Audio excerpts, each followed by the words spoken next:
Bonjour à tous, bienvenue dans cette vidéo de la web-série sur le télétravail.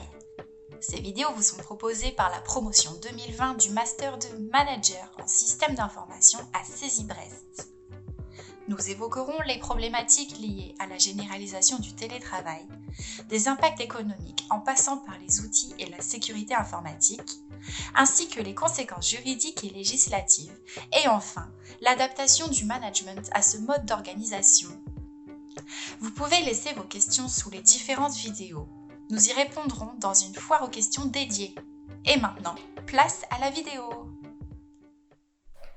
Bonjour à tous et bienvenue dans ce nouvel épisode de notre web-série qui a aujourd'hui pour sujet le management à l'heure du télétravail. Bonjour à tous.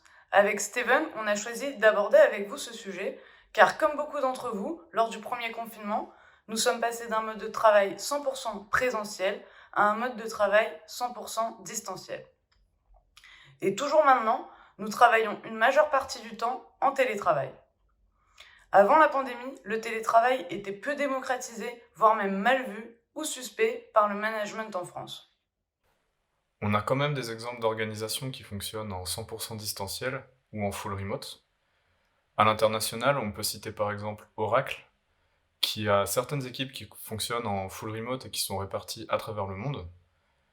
Et plus récemment, des entreprises comme Google ou Twitter qui commencent à mettre en place ce type d'organisation. En France, ce mode de fonctionnement, il était peu démocratisé, mais on a quand même des initiatives comme la startup Clever Cloud par exemple, qui fonctionne en full remote. Alors évidemment, ce management à distance, il vient avec son lot de particularités. Et l'une de ces particularités, c'est qu'un bon nombre de salariés découvrent le télétravail, tout comme le management à distance, même si certaines personnes en ont déjà fait l'expérience, puisque c'est pas du tout une pratique nouvelle. Mais le management classique et le management à distance n'obéissent pas tout à fait aux mêmes règles, et une de ces différences fondamentales, c'est que le manager n'a pas de contact direct avec les membres des équipes. Ça va venir du coup accentuer et intensifier le management, et ça peut apporter certains risques, comme par exemple le manque d'entraide du fait de la distance et de ne pas se voir, la difficulté à déceler la démotivation, parce que le manager n'a pas les membres de son équipe en face à face, et il aura donc plus de mal à constater une baisse de motivation. Et aussi, on peut se retrouver avec des mauvaises interprétations ou des malentendus, avec le risque que les mots, les intonations et le langage corporel soient sujets à interprétation. Le top 3 des risques ou des difficultés qui sont le plus souvent constatées en télétravail sont: en premier, si le manager n'a pas la culture ou l'habitude du management à distance, le fait de ne plus voir les collaborateurs peut engendrer un effet de surcontrôle. Le travail à distance peut également amener une perte de cohésion au sein des équipes et finalement créer un sentiment d'isolement. Mais alors, comment mieux manager ces équipes en télétravail? On peut commencer par apporter de la cohérence. Le manager se doit d'être clair avec les équipes sur ce qu'il attend d'eux. Par exemple, ce ne serait pas cohérent de donner des objectifs à une équipe sans leur donner le moyen de les atteindre. Ensuite, il est important de donner une vision aux collaborateurs. Dans le management à distance, il est essentiel de donner du sens à tout ce que vous allez faire ou demander. Il faut donner du sens aux objectifs en expliquant aux collaborateurs pourquoi ces objectifs ont été définis. Pour favoriser la bonne compréhension lors de ces échanges, il vaut mieux privilégier la visioconférence ou l'audio plutôt qu'un mail quand c'est possible. Un levier important ensuite au maintien de la performance des équipes, c'est le sentiment d'appartenance. Et afin de le renforcer, on a plusieurs initiatives qui peuvent être mises en place, comme renforcer les réunions d'équipe, instaurer des moments formels et informels, mettre en place des moments de team building, faire travailler les collaborateurs en binôme, ou encore instaurer des challenges collectifs. Alors ça peut paraître difficile à instaurer à distance, mais en faisant preuve d'imagination et de créativité, on peut installer à la fois des moments formels et informels efficaces, et qui ont du sens pour la cohésion d'équipe. Et tous ces éléments vont permettre au manager de booster le sentiment d'appartenance de ses équipes. Ensuite, pour aller plus loin sur la cohésion d'équipe, on peut mettre en place un partage de calendrier. Ça permet à chaque membre de l'équipe d'avoir une visibilité sur ce que fait chacun d'entre eux. Ça évite également que quelqu'un ait le sentiment d'en faire plus que les autres. Mais par contre, il faut s'assurer que tout le monde soit d'accord et de bien expliquer le sens de ce partage. On peut aussi désigner des référents sur certaines compétences qu'ils maîtrisent et ainsi les valoriser et favoriser les échanges entre collègues.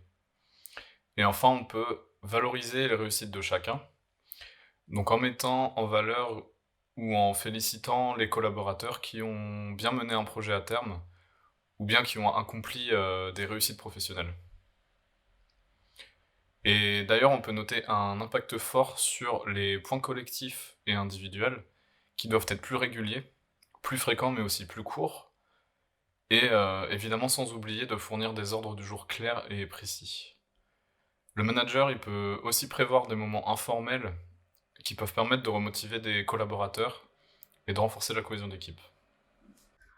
Ensuite, la notion de responsabilisation est importante afin de ne pas faire du collaborateur un simple exécutant. L'appropriation des objectifs permet aux collaborateurs de se sentir plus responsables et plus autonomes. Pour que le collaborateur puisse s'approprier ces différents objectifs, il est important que le manager lui laisse une marge de manœuvre pour qu'il puisse exprimer ses idées. Enfin, la pratique du feedback dans le management à distance permet aux collaborateurs ainsi qu'aux managers d'avoir des retours sur les modes opératoires et sur l'atteinte des objectifs ou non, ce qui permet l'amélioration continue au sein d'une équipe. Pour terminer, il peut arriver que le manager ait le sentiment de ne pas être suffisamment disponible pour ses collaborateurs. Ne pas les voir au quotidien lui laisse penser qu'ils sont livrés à eux-mêmes.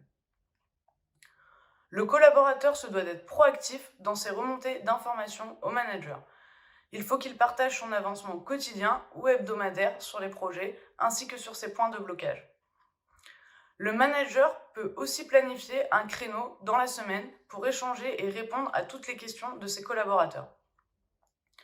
Enfin, il peut aussi partager son agenda pour que les collaborateurs puissent le contacter individuellement pour un échange formel ou informel suivant ses disponibilités. Donc, pour répondre à notre question sur comment mieux manager ses équipes à distance, il faut apporter de la cohérence, donner une vision, apporter un sentiment d'appartenance, créer de la cohésion d'équipe et responsabiliser les collaborateurs. On espère que tous ces points vous permettront de mieux appréhender le management à distance.